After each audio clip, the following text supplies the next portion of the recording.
El tema de Rayuela. Yo le puse a la charla esta, 50 años no es nada, porque si nosotros atendemos lo que ha pasado en estos últimos tiempos, con motivo de este aniversario de los 50 años de Rayuela, tanto en las redes sociales, en Facebook, en Internet, a través de revistas virtuales o los suplementos culturales y las revistas culturales, instituciones, grupos literarios, han proliferado los recordatorios de este aniversario. Realmente es bastante sorprendente, incluso una integrante de uno de mis talleres literarios estuvo buscando Rayuela, no la consiguió. Esperemos que sea porque se ha agotado por este resurgir y no porque hace tiempo que no la hayan reeditado. Quiero decir que fue sorprendente para mí. Ustedes no se olviden que por ahí, por la década del 90, en algún momento se dijo que ya Cortázar había caducado, su estética, su literatura, un poco se lo vinculaba a las posturas políticas que asumió Cortázar a favor del socialismo y la caída del muro de Berlín y todas esas cuestiones, donde aparentemente la ideología socialista estaba como en declive. Hubo sobre todo escritores jóvenes que estaban aplicando eso que el mismo Cortázar alguna vez dijo: chicos, maten a papá. Bueno, estaban tratando de matarlo a Cortázar, matar su influencia literaria, y decían que ya había perdido vigencia, así como habían perdido vigencia las ideas políticas que sustentó Cortázar, apoyo a Nicaragua, Cuba, en fin, en su momento, que como eso en algún sentido había caído con el muro de Berlín, que también la literatura de Cortázar había caducado. Bueno, es evidente que no es así.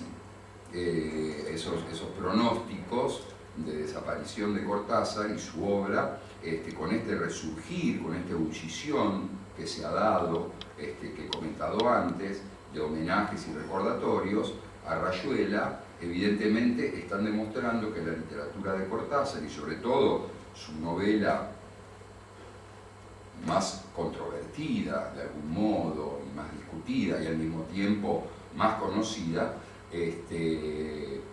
demuestra que sigue teniendo vigencia. Que cuando se quiere hablar de una novela, un texto narrativo renovador, que busca nuevas aperturas, que rompe con los esquemas clásicos, tradicionales de la novelística, Rayuela es un referente ineludible. Yo creo que estos recordatorios han demostrado esta cuestión. Por eso yo le puse a esta charla 50 años no es nada. Esta novela está absolutamente viva. Hoy incluso, mirando por Facebook y demás, salían una serie de notas de diferentes escritores o comentaristas sobre Rayuela. Quiere decir que la cosa está todavía en auge, ¿no? Bueno,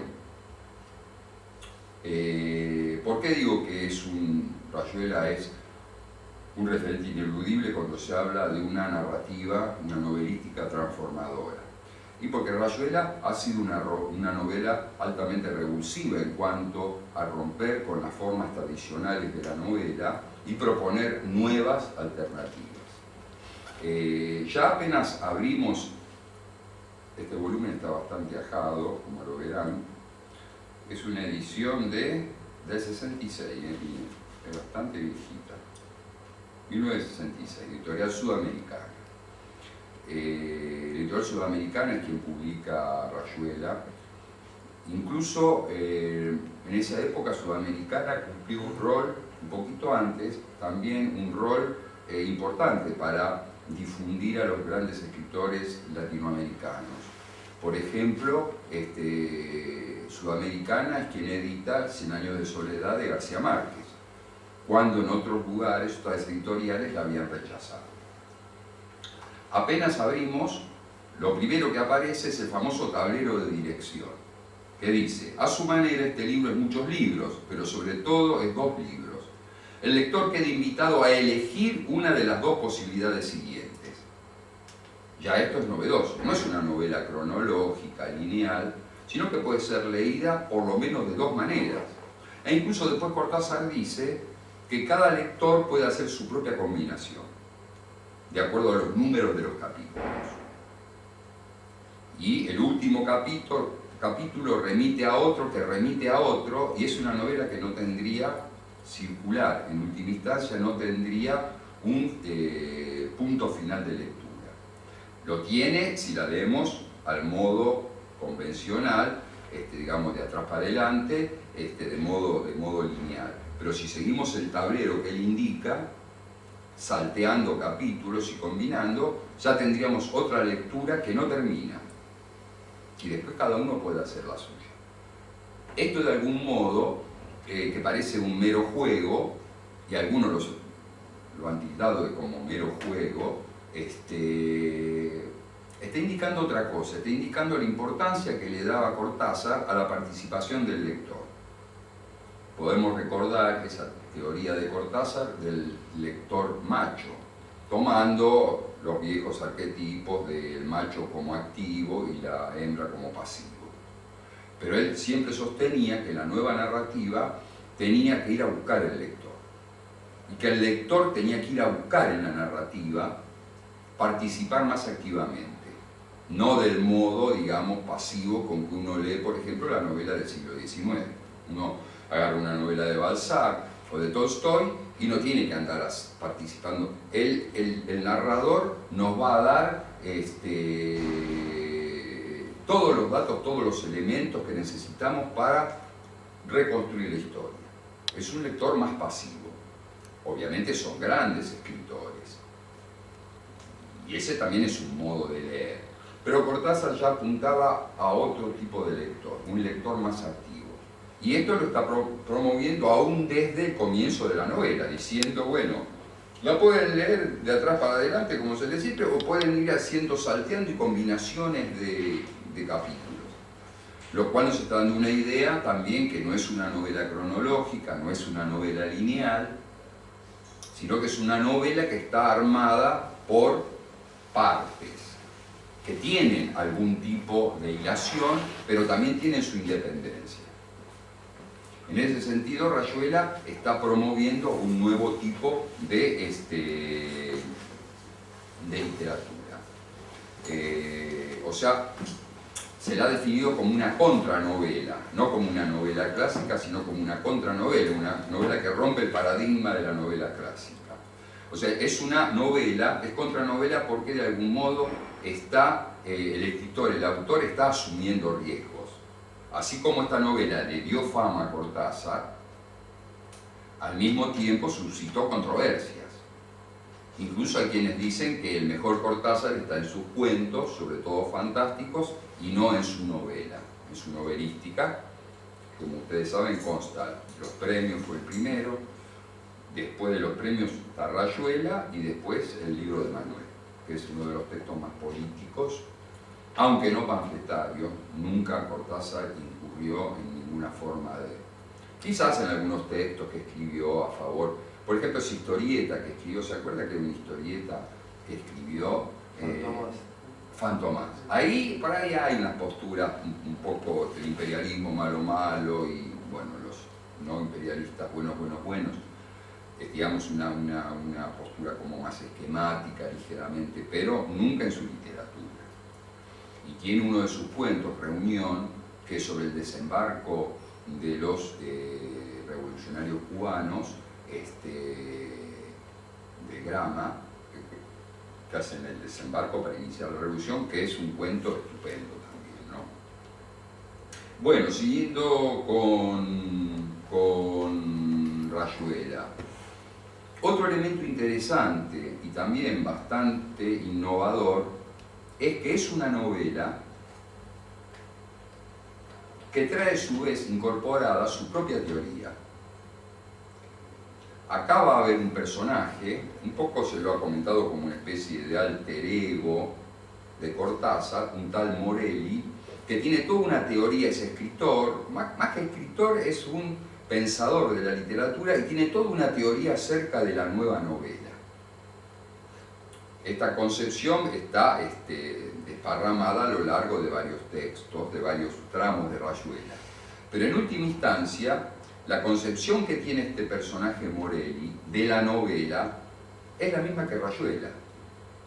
O sea, Rayuela, a través de un portavoz de Cortázar, este personaje Morelli, trae su propia teoría incorporada.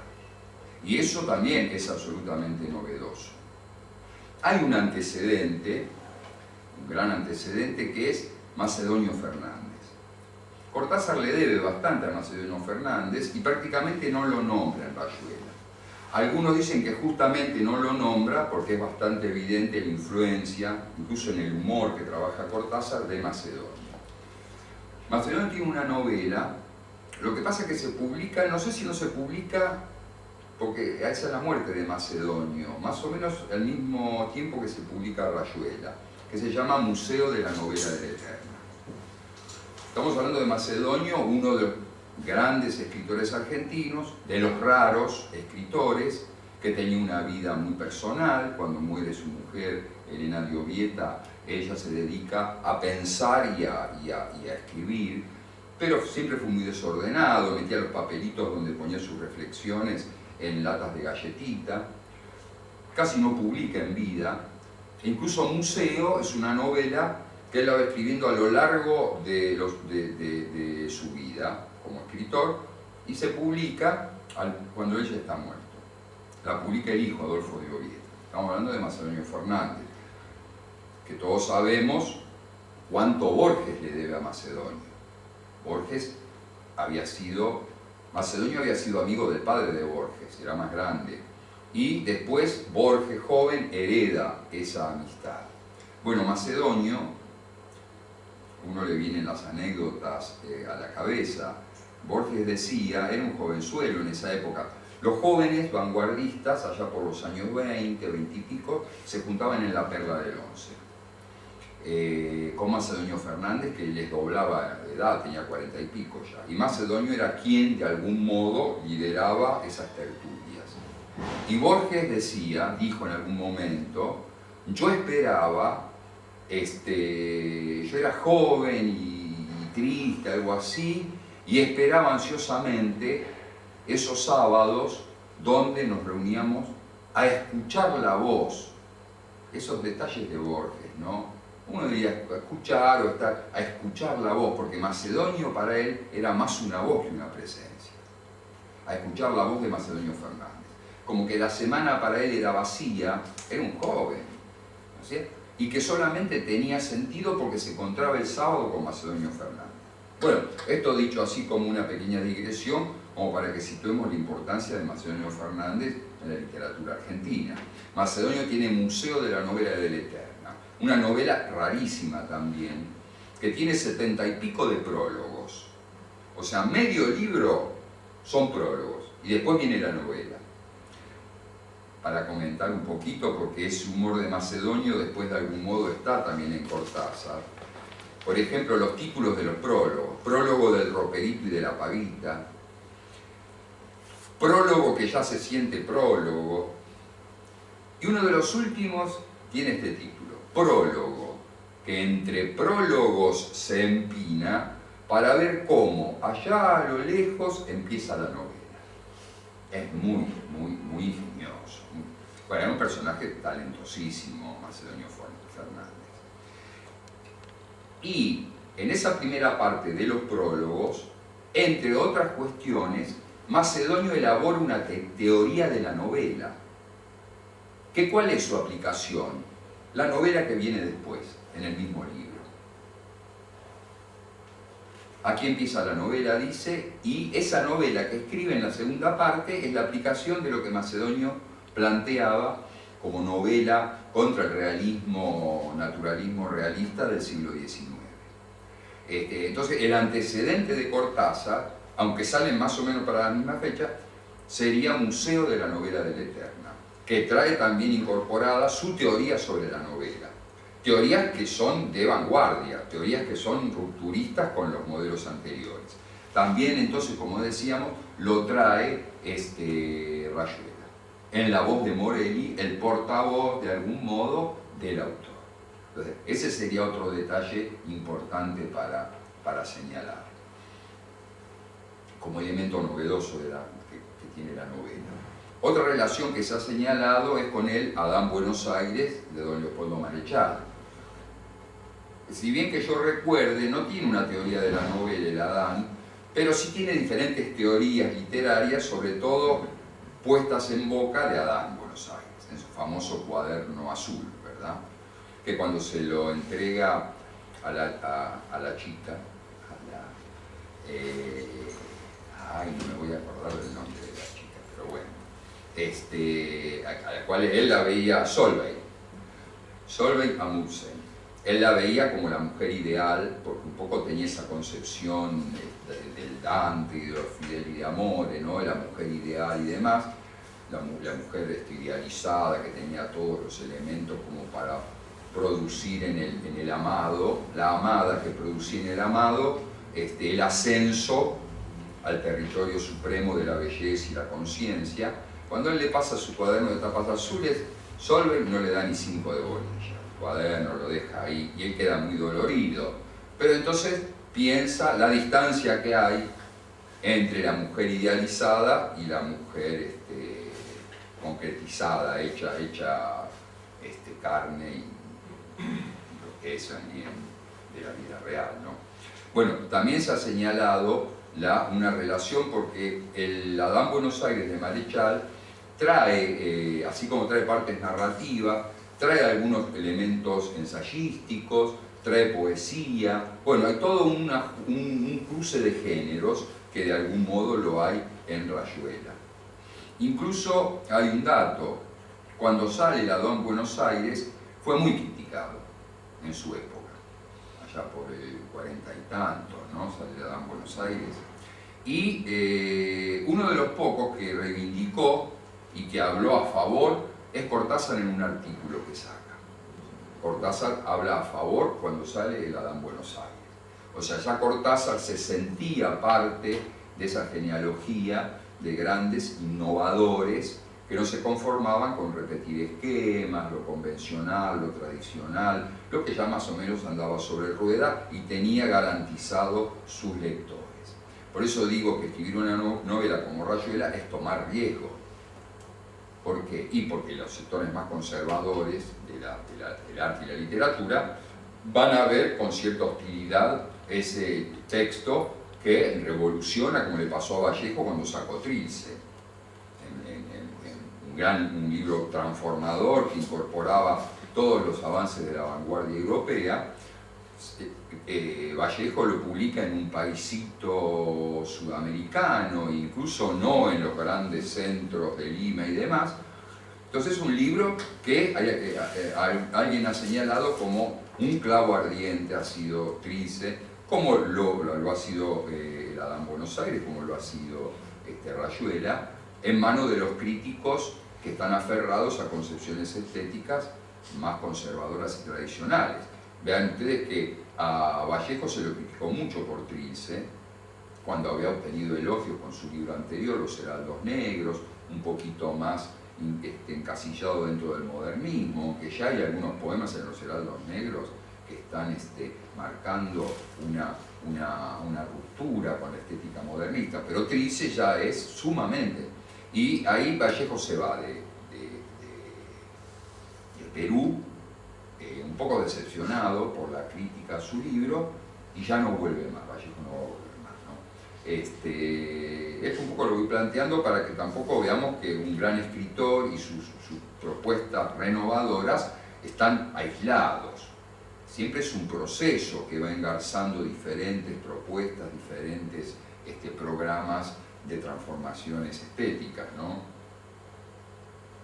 Acá tengo anotado en mi pequeño ayuda a memorias, cuando sale Rayuela, un par de años después, se hace un coloquio importante en Casa de las Américas en Cuba, que lideraba Roberto Fernández Retamar, Ahí está, entre otros, participando Lezama Lima, otro de los grandes escritores latinoamericanos, uno de los que de algún modo reintrodujo el siglo de oro español y el barroco, y que de alguna manera fue uno de los puntales de eso que se llamó el neobarroco latinoamericano.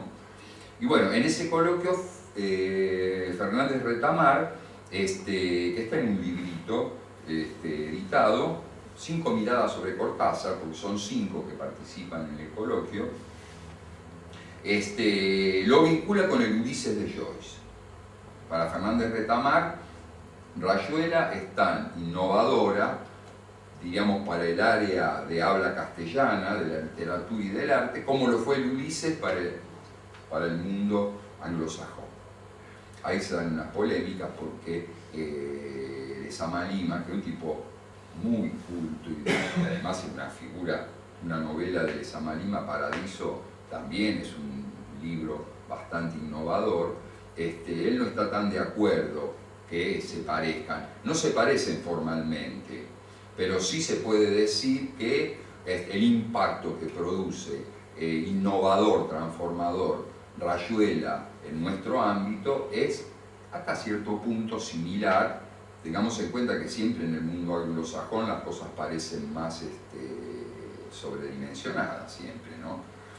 Ahí está el tema de Walsh y Truman Capote, que aparentemente Walsh escribió la non-ficción antes con Operación Masacre, y bueno, anda a sacarle a Truman Capote el cetro de ser un libro extraordinario, Sangre Fría. Estamos hablando de un escritor monumental, Truman Capote, pero la publicó después, que en el 50 y pico se publica, ¿verdad? Operación Masacre. Bueno, en ese sentido me parece que el Ulises ha impactado. Ustedes vean que todavía acá se hacen cursos de estudio del Ulises. Por ejemplo, Carlos Gamerro, un escritor nuestro que es bastante especializado en literatura inglesa, cada tanto arma un curso sobre el Ulises. No sé si Rayuela se estudiará en Inglaterra. Creo que no. Capaz que algún especialista inglés en literatura latinoamericana la tiene en cuenta. Pero bueno, otro elemento que nos va indicando cómo Rayuela impactó a partir de su salida, ¿no? Algunos ejes como para ir mencionando sobre cómo se estructura la novela. Los dos personajes centrales van a ser Horacio Oliveira, argentino, porteño, que está allá como Cortázar en París, y Lucía la Maga, que es uruguaya. Ahí se encuentran, son pareja de algún modo, y Lucía tiene un bebé, que se desconoce el padre, que es el bebé Rocamadour, que después muere en algún momento, es uno de los pasajes más intensos. Ahí se va a dar una especie como de pareja opuesta, complementaria de algún modo, porque Oliveira es razonador, le da vuelta a la cosa hasta el último detalle, generalmente eso lo lleva a la inacción, salvo mental, es muy activo mentalmente, pero en la práctica, ¿para qué? Y entonces, ¿para qué? Y a todo le está buscando la vuelta, para decirlo. Y Lucía, la Maga, se mueve de modo más femenino, digamos. Acá también hay como dos, esquemáticamente, como dos arquetipos de antigua data,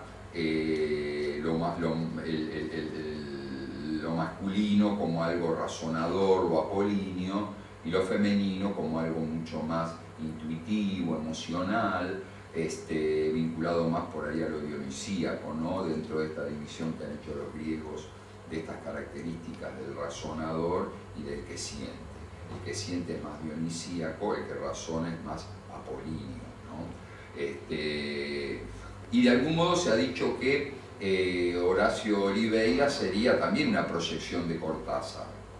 Sin embargo, Cortázar era un tipo muy intuitivo, por eso hay críticos que han dicho, si Cortázar, si Horacio Oliveira es Cortázar, la Maga también es Cortázar. Él un poco que se dividió en el personaje femenino y masculino. Ya recuerden que en algún momento Flaubert dijo, Madame Bovary soy yo, ¿se acuerdan? Flaubert dijo O sea que no tenía ningún reparo en reconocer que él había proyectado su parte femenina para crear ese personaje memorable que es Madame Bovary. Entre paréntesis, Borges dijo que él nunca la pudo leer, no le gustaba Madame Bovary, Dostoyevsky tampoco, ¿no? Dijo que Crimen y Castigo nunca lo habría podido terminar. Bueno, los gustos de Borges, ¿no?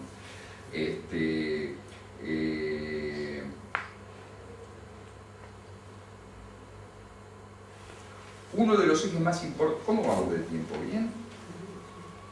Uno de los ejes... Si es que nos están aburriendo demasiado.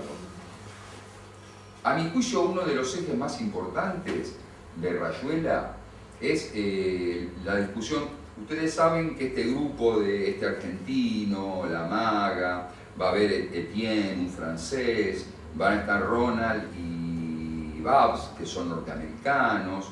Es como un grupo de gente de diferentes procedencias que se encontraron medios perdidos en París y formaron el Club de la Serpiente. Gregorovius, que lo estábamos recordando, que es un rumano, que le tira a los perros, como se suele decir, a La Maga, y bueno, ahí hay un pequeño entredicho con Olivera, ¿no? Que supuestamente es la pareja. Bueno, entre este grupo del Club de la Serpiente se dan discusiones, por momentos casi diríamos discusiones por la discusión. Están tomando ahí, qué sé yo, realmente en el departamento de La Maga, que está con Rocamadour, hay olor a los pañales de Rocamadour, pero no les importa, ellos discuten. Uno de los temas que van a discutir en algún pasaje es el tema del criterio de realidad. ¿Qué es la realidad? Y ahí se va a generar una confrontación entre Ronald, el norteamericano, que casualmente le pone a Ronald, que es norteamericano, una postura pragmática, que es muy de lo anglosajón. La realidad es la realidad, dice Ronald. Sí, puede haber distintas miradas, pero esta botella es esta botella, yo la veo del mismo modo que él. Y Oliveira va a decir, pone reparos a eso, va a decir que no, que depende de la mirada, depende de la subjetividad. No todos vemos la misma botella. Yo les leería, que va a ser más interesante que escucharme a mí, un pequeño fragmento para que tengan una idea de cómo es esta discusión del criterio de realidad. Sin palabra alguna yo siento, yo sé que estoy aquí, insistió Ronald. La discusión viene y va a seguir, yo les doy un tramito. A eso le llamo la realidad, aunque no sea más que eso. Perfecto, dijo Oliveira. Solo que esta realidad no es ninguna garantía para vos o para nadie, salvo que la transformes en concepto y de ahí en convención, en esquema útil. El solo hecho de que vos estés a mi izquierda y yo a tu derecha hace de la realidad por lo menos dos realidades. Y conste que no quiero ir a lo profundo y señalarte que vos y yo somos dos entes absolutamente incomunicados entre sí, salvo por medio de los sentidos y la palabra, cosas de las que hay que desconfiar si uno es serio. Los dos estamos aquí, insistió Ronald. A la derecha o a la izquierda, poco importa. Los dos estamos viendo a Babs, todos oyen lo que estoy diciendo. Pero esos ejemplos son para chicos de pantalón corto, hijo mío, se lamentó Gregorovius. Acá se mete el rumano. Horacio tiene razón. No podés aceptar así nomás eso que crees la realidad. Lo más que podés decir es que sos. Eso no se puede negar sin escándalo evidente. Lo que falla es el ergo, y lo que sigue al ergo es notorio. No lo hagas una cuestión de escuelas, dijo Oliveira. Miren Oliveira como un poco le hace una acotación a Gregorovius que le estaba dando la razón. Pero está por el asunto ese, que aunque le dé la razón, le va por el asunto ese tan humano de que sospecha que Gregorovius le quiere sacar a La Maga. La Maga no le da ni 5 de bolilla a Gregorovius porque ella es fiel, es leal, ella está con... Pero Oliveira dice, vos te acostaste con Osip, ¿no? Dice, pero... O sea, Oliveira, tan intelectual, termina siendo un hombre como cualquiera de nosotros. Lo cual está muy bien que los personajes literarios de algún modo tengan ese componente humano. Bueno, dice, no lo hagas una cuestión de escuela, dijo Oliveira. Quedémonos en una charla de aficionados, qué es lo que somos. Quedémonos en esto que Ronald llama conmovedoramente la realidad y que cree una sola. ¿Seguís creyendo que es una sola, Ronald? Sí.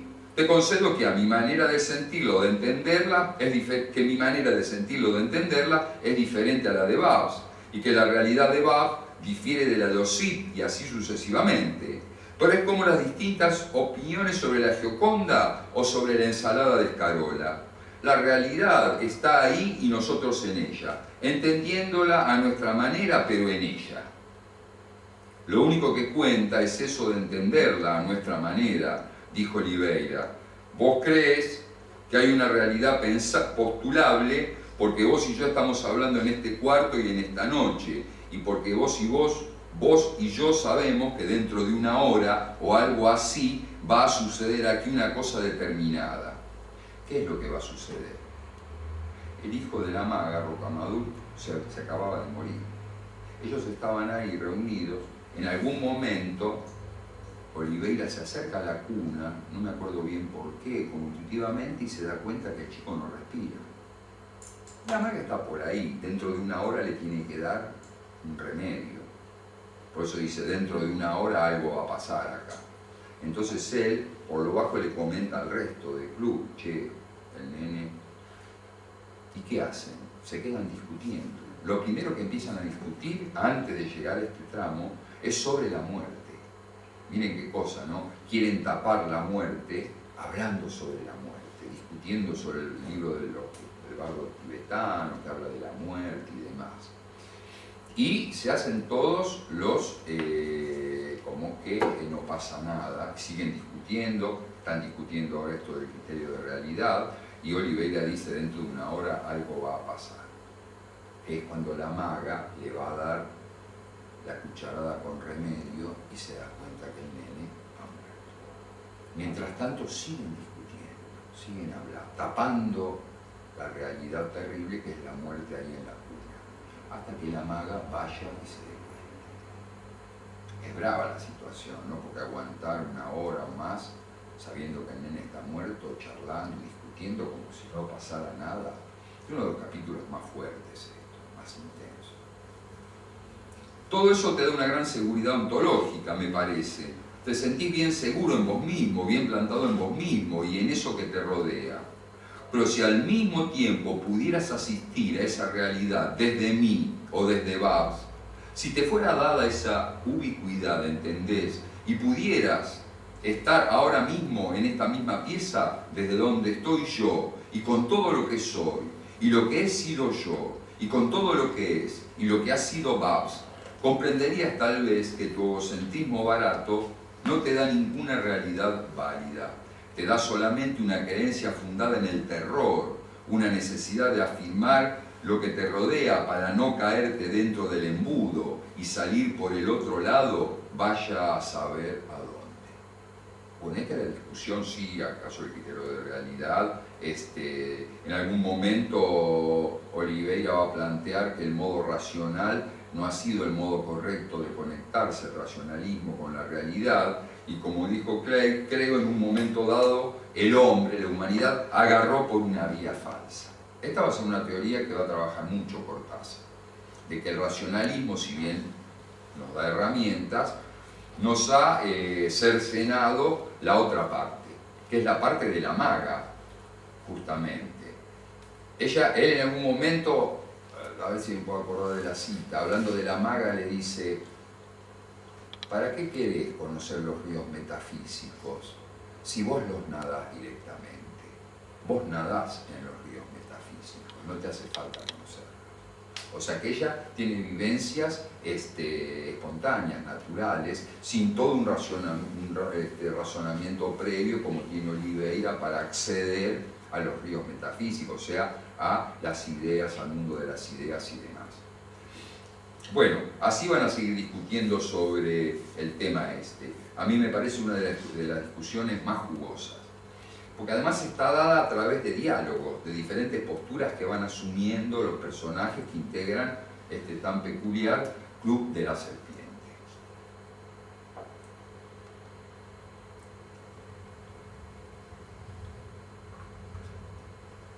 Podríamos hablar también del humor. Acá también hay un humor que tiene algo que ver con Macedonio Fernández, como yo le decía. No es un humor meramente juguetón, lúdico. Si bien tiene un componente lúdico, es un humor que trata es un humor como de tipo existencial, que trata de horadar los parámetros de la vida rutinaria, de los prejuicios, de la gente que se mueve con preconceptos, todas esas cosas que el programa estético de Cortázar tiende siempre a trabajar y a desmoronar. Esa idea de la gran costumbre que de algún modo va inhabilitando al hombre para hacer aperturas más riesgosas, más que lo puedan llevar a lo que él define el otro lado. En general la gente se queda de este lado, en lo convencional, en el prejuicio, en lo que ya todo está dado, y Cortázar dice que se está recortando otras posibilidades, otras aperturas, que es una palabra clave en Rayuela, de conectarse con la realidad y con el otro mismo. Y el humor es una manera. Además, un recurso muy interesante, que cuando el texto se está poniendo un poco solemne, un poco retórico, cuando están discutiendo temas muy elevados y demás, surge algún comentario irónico, algún comentario humorístico, como para desbaratar el elemento demasiado solemne, que tiende también a cerrar el círculo y a decir, bueno, el modo de actuar es o de movernos es El humor va a tener ese sentido en Cortázar, de ser corrosivo de la cosa cursi, de la cosa más prejuiciosa de las personas, ¿no?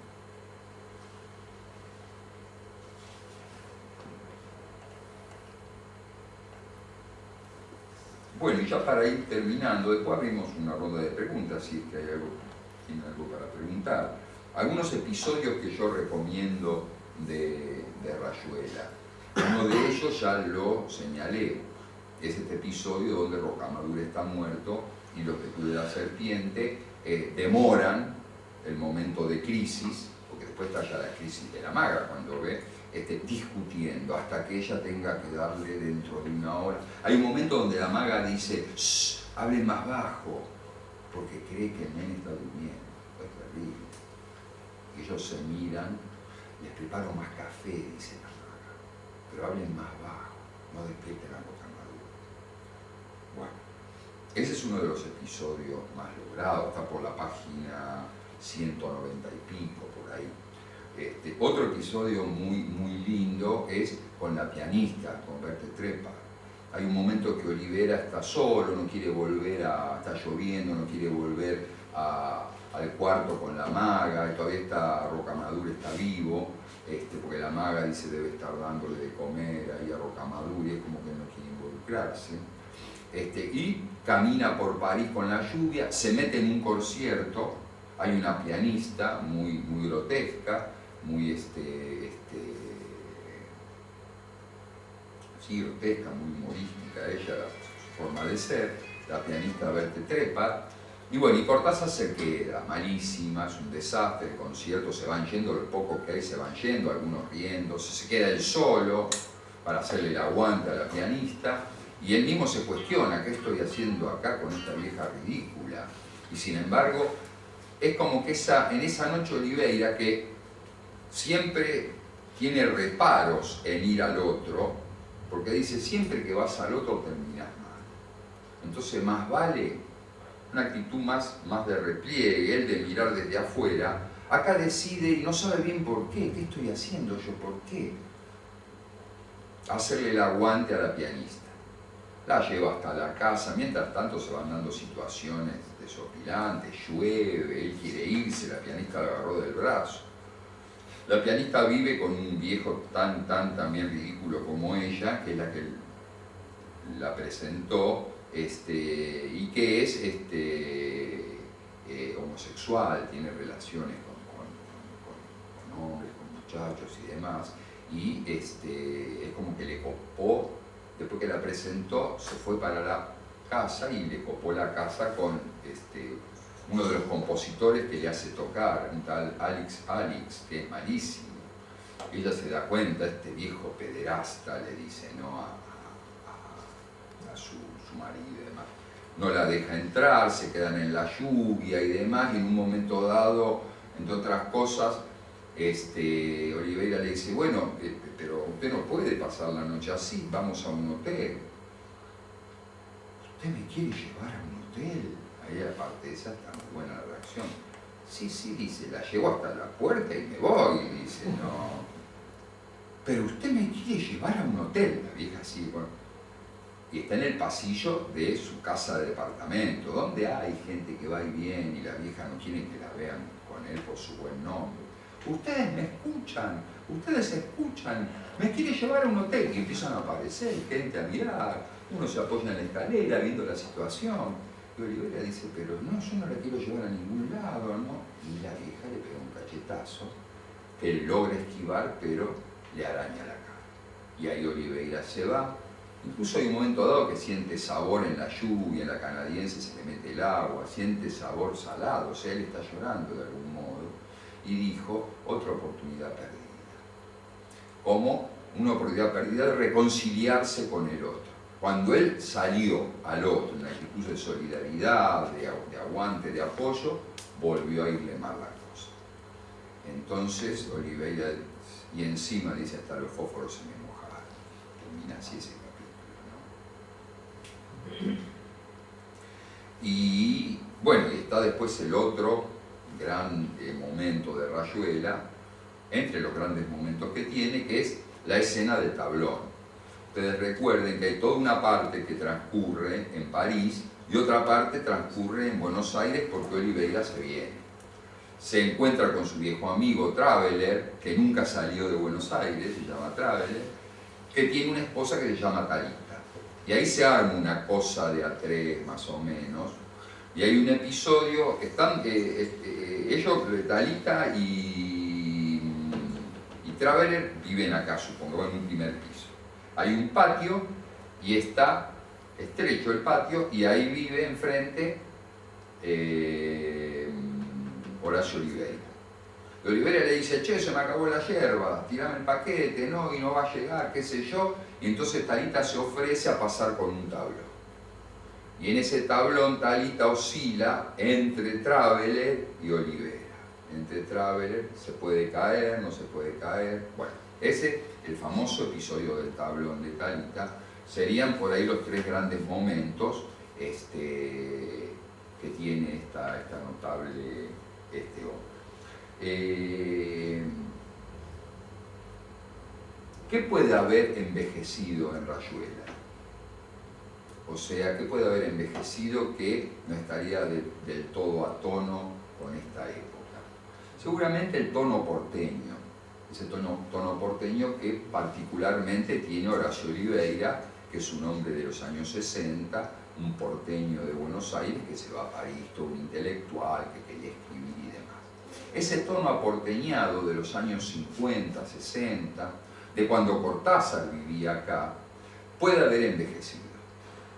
Digo, es probable que ya no se hable como hablan acá los personajes, no se habla con ese tono, ¿se entiende? ¿Por qué? Bueno, pero esto, toda literatura que en algún momento se acerque a ciertas formas de jerga, de cómo hablan personajes de un lugar, con el paso del tiempo toda jerga de algún modo va a envejecer. Eso inevitablemente va a pasar, inevitablemente creo que pasa en Cortázar y pasa en Rayuela. Yo no creo que eso sea, cuando los escritores trabajan un tono más neutral y demás, por ahí hasta el tono no envejece.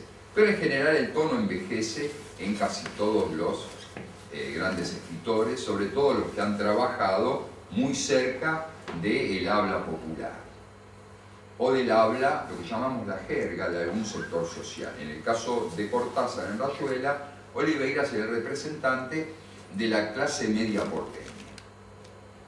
Quizás los que somos grandes y hemos escuchado a nuestros mayores hablar de ese modo, todavía nos resulta familiar que en una época se hablara así, ese tono aporteñado, medio canchero, que evidentemente ya no se habla o se habla muy poco.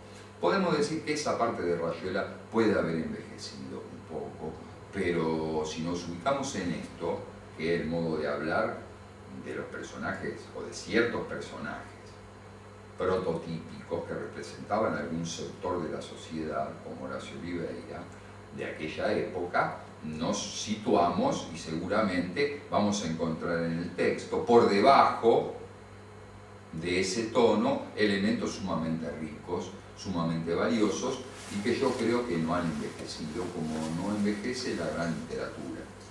Y me parece que, bueno, Rayuela estaría dentro de los grandes textos de nuestra literatura. Yo quisiera terminar, después hacemos una ronda de preguntas, si es que las hay, o de opiniones, incluso si alguien quiere agregar algo, con un pequeño fragmento que a mí me gusta mucho, que se llama Morelianas. Hay varias Morelianas en Rayuela que son escritos de Morelli, de este personaje que yo le decía, que era un poco el portavoz con la teoría de la novela, el portavoz de Cortázar. Esta Moreliana dice así: pienso en los gestos olvidados, en los múltiples ademanes y palabras de los abuelos, poco a poco perdidos, no heredados, caídos uno tras otro del árbol del tiempo. Esta noche encontré una vela sobre una mesa y por jugar la encendí y anduve con ella por el corredor. El aire del movimiento iba a apagarla. Entonces vi levantarse sola mi mano izquierda, ahuecarse, proteger la llama con una pantalla viva que alejaba el aire. Mientras el fuego se enderezaba otra vez alerta, pensé que ese gesto había sido el de todos nosotros. Pensé nosotros y pensé bien, o sentí bien, durante miles de años, durante la edad del fuego, hasta que nos la cambiaron por la luz eléctrica. Imaginé otros gestos, el de las mujeres alzando el borde de las faldas, el de los hombres buscando el puño de la espada, como las palabras perdidas de la infancia, escuchadas por última vez a los viejos que se iban muriendo. En mi casa ya nadie dice la cómoda de alcanfor, ya nadie habla de las trévedes, como las músicas del momento, los valses del año 20, las polcas que enternecían a los abuelos. Pienso en esos objetos, esas cajas, esos utensilios que aparecen a veces en graneros, cocinas o escondrijos, y cuyo uso ya nadie es capaz de explicar. Vanidad de creer que comprendemos las obras del tiempo. Él entierra sus muertos y guarda sus llaves. Solo en sueños, en la poesía, en el juego, encender una vela, andar con ella por el corredor, nos asomamos a veces a lo que fuimos antes de ser esto que vaya a saber si somos. Una idea muy cortázariana, ¿no? Qué linda la idea esa que agarró una vela y se puso a andar como jugar, y la mano así, el gesto de los antepasados que usaban velas, que más de una vez tenían que cambiar por ahí las ventanas y vidrios tenían que ahuecar la mano. Le salió instintivamente ese gesto, como traído desde el fondo de nuestra historia, ¿no? Bueno, yo creo que quien escribe de este modo no envejece, no caduca su literatura. Eso. Creo que más de uno de los que pronosticaron la caducidad de la literatura de Cortázar van a caducar primero ellos que Cortázar. Hasta sería muy deseable eso. Esto no es hablar contra la nueva corriente, ni mucho menos, lo aprecio, pero sí con aquellos que dijeron, bueno, como fracasó la idea política de Cortázar, también fracasó su obra. Y recuerden, miren ustedes cómo son las cosas, un texto de Lanata de aquella época, de un Lanata de los años 90, un texto, yo no sé en dónde salió, en qué suplemento literario, donde reivindicaba la literatura de Cortázar. Y refutaba a los que decían que Cortázar ahora escribía mal. Y el título era "Y ahora dicen que escribía mal". Y es toda una reivindicación que hace, que yo compartía muy profundamente en ese momento, ¿no? Más allá de los vaivenes posteriores, quiero decir, fíjense ustedes cómo esto que yo digo me retrotrae a quienes decían que Cortázar escribía mal, que ya estaba, que se acabó. Bueno, creo que no es así. No sé si hay una pregunta, algo que quieran agregar, algo que consideren que les haya faltado o me haya faltado decir de este acerca. Hay un elemento que está muy bueno, que lo trabaja mucho en la novela, que es la música, jazz. Sí, se ha dicho que Daniel Freydenberg, creo que en un comentario hace poco, el poeta argentino, ha dicho que en realidad Cortázar era más jazzero que tanguero. Si bien tiene algo de tango y demás, no era lo que se escuchaba, no era lo que escuchaban los jóvenes sesentistas o cincuentistas con inquietudes intelectuales. Por ahí en los suburbios, así, el tango estaba más en los años 50, cuando Cortázar era joven, llegando a... pero los jóvenes intelectuales, clase media, no se olviden que él era hijo de un diplomático, si bien después quedó solo con la madre y lo criaba la madre y una tía acá en Banfield. Cortázar hizo estudios de literatura, de profesor de lengua, de maestro. Era el jazz en los años 50 lo que más impactaba en los jóvenes intelectuales de clase media. Y Cortázar es un gran conocedor de jazz. Bueno, está su célebre cuento El perseguidor, Charlie... Está basado en Charlie Parker, pero él lo llama Johnny Carter. Johnny Carter. Lo llama Johnny Carter, pero es la figura de Charlie Parker, el gran Bier, que es uno de los grandes innovadores de jazz. Incluso hay una foto de Cortázar tocando la trompeta, él más o menos se daba algunos gustos. Y el relato Louis Armstrong, enormísimo cronopio. También. Describe todo un recital de Armstrong. Y siempre acá va a haber, acá están escuchando discos de jazz, Ronald, que es norteamericano, trae todo el elemento del jazz. Sí, la música es muy importante. Y no nos olvidemos también la música clásica. Un gran conocedor. En el episodio de Verte Trepa, de la pianista, demuestra su conocimiento de música clásica. Cortázar iba al Colón a ver música clásica. Entonces, más que tango, es el jazz y la música clásica. Aunque acá en Rayuela hay algunos comentarios tangueros, algunas referencias al tango. Es cierto que la música... No, pero yo diría no solamente la referencia a la música, su prosa, la prosa de Cortázar, en general, pero en sus textos, como en esta Moreliana que hemos escuchado, es musical. Hay un fluir, una musicalidad armoniosa de las frases, del fluir, más allá que el mismo Cortázar trataba de romper estas cuestiones y de alejarse de una prosa muy adocentada, una prosa muy elaboradita. Él mismo decía, sobre todo a partir de Rayuela, cada día escribo peor, dice, y eso me parece bien, dice, porque romper el lenguaje, romper las fórmulas convencionales de la belleza del lenguaje, justamente es una apertura a otras formas de lenguaje.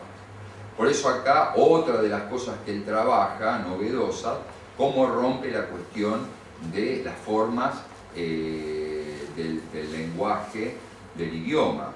Hay todos unos tramos donde pone usar H donde no corresponde, ojo con H, Oliveira con H y demás. Y bueno, está un poco jugando a romper las formas osificadas. Recuerden que hay un juego que él juega con la maga, que lo llaman cementerio, y es a descubrir palabras en el diccionario. O sea, para él el diccionario es un cementerio. Las palabras ahí están muertas. Dice la palabra casa y su significado. Y lo cierro y lo abro, lo cierro y lo abro, y siempre va a decir eso. Sin embargo, el lenguaje cambia.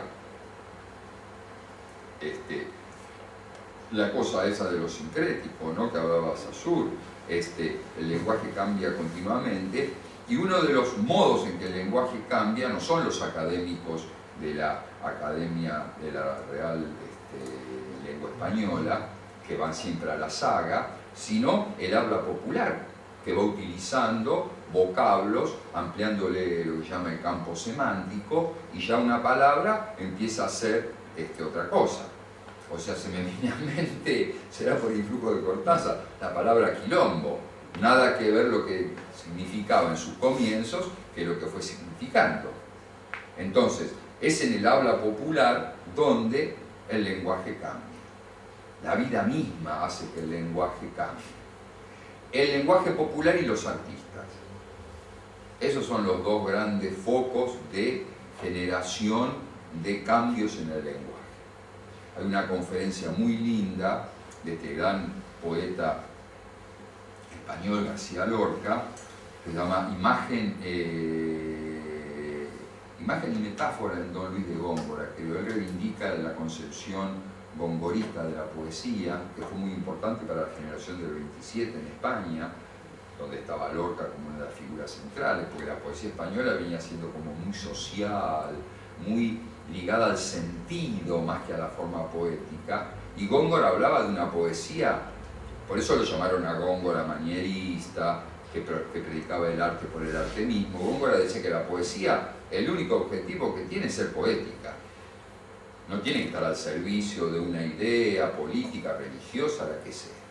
Y un poco García Lorca, que por otro lado tenía compromisos, en su poesía, en su literatura, recupera mucho. Las metáforas que tiene García Lorca son bellísimas. Sobre todo, el libro que a mí más me gusta, casi todos coinciden, bueno, que Poeta en Nueva York, ese gran libro del a mí me gusta el libro más gitano, el romancero gitano, a mí me gusta ese, ahí está el Lorca más gitano. No sé por qué estamos hablando de Lorca, no, lo que decía Lorca sobre no, empalma con Cortázar, esperen, esta parte empalma lo que voy a decir ahora.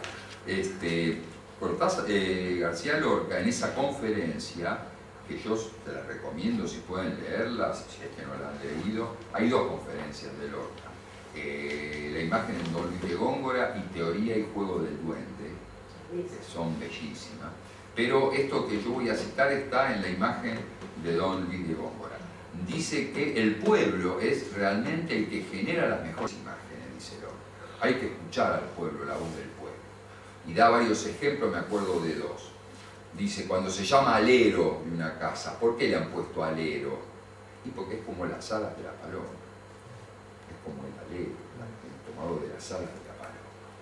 Y en España, cuando un curso de agua funciona como muy lento, lo llaman un buey de agua. Es lento como el caminar de un buey.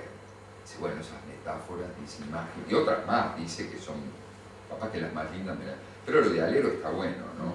El ojo largo, ¿no? Mirar con el ojo largo. Ah, esa no me acuerdo cómo es. No, eso, ¿viste? Cuando dice mirar con el ojo largo, cuando miras muy lejos. Ah, el ojo largo, sí.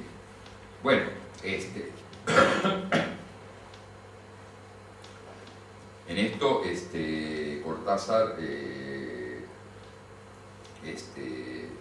juega por eso decíamos que es en el habla popular y a través de los textos de los artistas. Acá Cortázar, por ahí poniendo el oído a las hablas populares,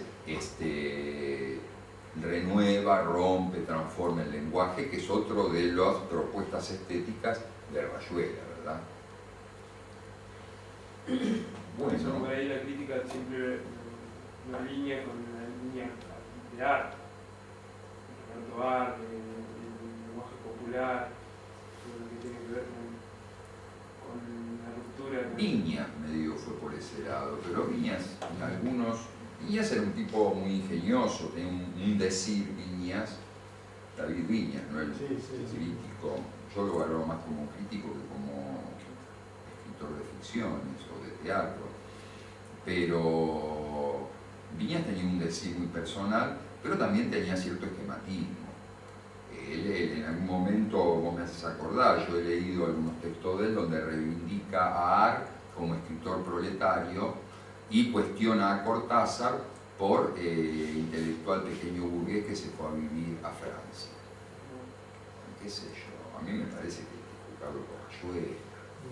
Art es un gran escritor, sin duda, pero es un escritor proletario, Art. Ahora digo, pero el lenguaje No te estoy diciendo a vos, me estoy acordando. Claro, pero vos fíjate, pero Art también trabaja el lenguaje de una clase media. Puede haber un lenguaje más proletario, pero los personajes de Los Siete Locos son todos personajes o marginales o de clase media. En Art también se